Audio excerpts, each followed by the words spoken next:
성경에서 하시는 모든 하나님의 말씀이 남의 이야기가 아니라 나의 이야기가 될 때 은혜의 삶이 시작됩니다.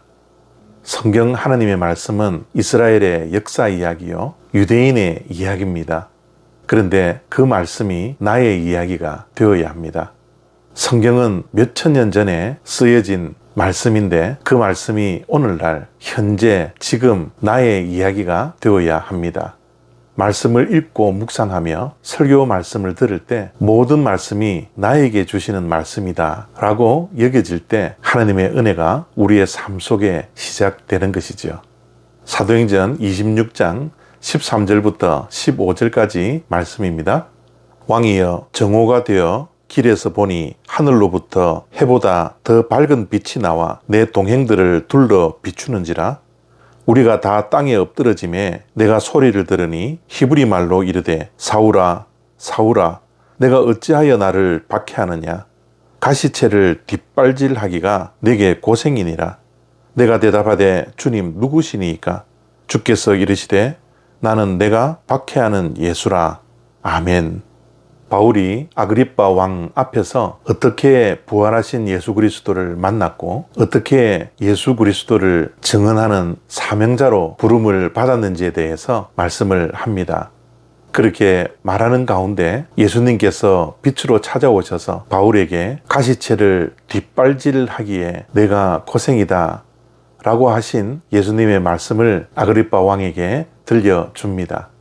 여기에서 가시채라는 것은 농부가 농사를 지을 때 소가 똑바로 가야 함에도 불구하고 그렇지 아니하고 자기 마음대로 이리저리 돌아다닐 때 가시채라는 도구를 가지고서 소가 똑바로 가도록 하게 하는 것입니다. 그런데 소가 기어코 자기가 원하는 곳으로 가기 위해서 가시채를 뒷발로 걷어차면 그 가시채로 인하여 소의 발이 더 아프고 고통스럽고 고생하게 된다라는 것이죠.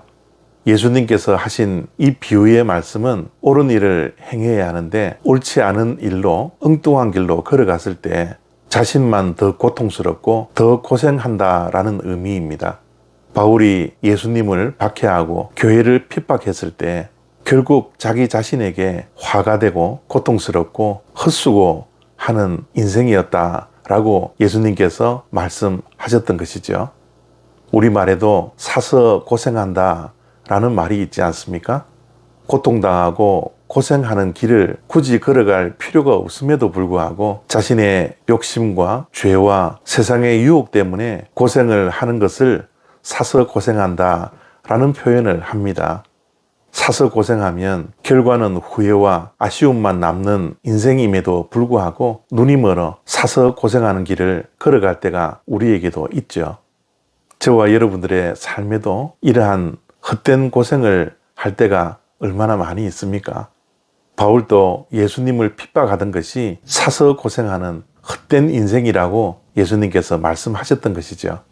오늘 이 말씀을 통하여 정말 중요한 것은 바울의 이러한 헛된 고생이 남의 모습이 아니라 나의 모습으로 다가와야 한다라는 겁니다. 지금 우리의 삶이 혹시 그러하지 않습니까?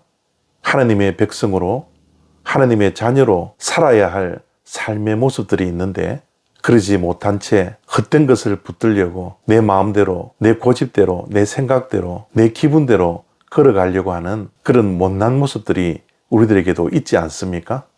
하나님께서 허락하신 사명 따라, 목적 따라 살아야 함에도 불구하고 우리 기분 따라, 우리 마음대로 그것이 자유인 양 사서 고생하는 삶을 살 때가 있지 않습니까?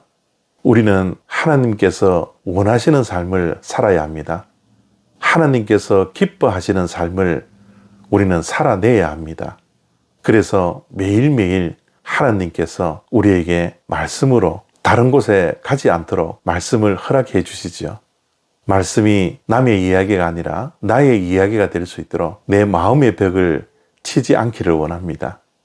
하나님의 말씀을 나의 말씀으로 말씀 그대로 받아들이고 말씀이 원하시는 삶의 방향으로 걸어가는 복된 인생이 되어지기를 바랍니다.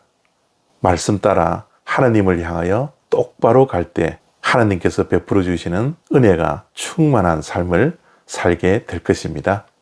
감사합니다.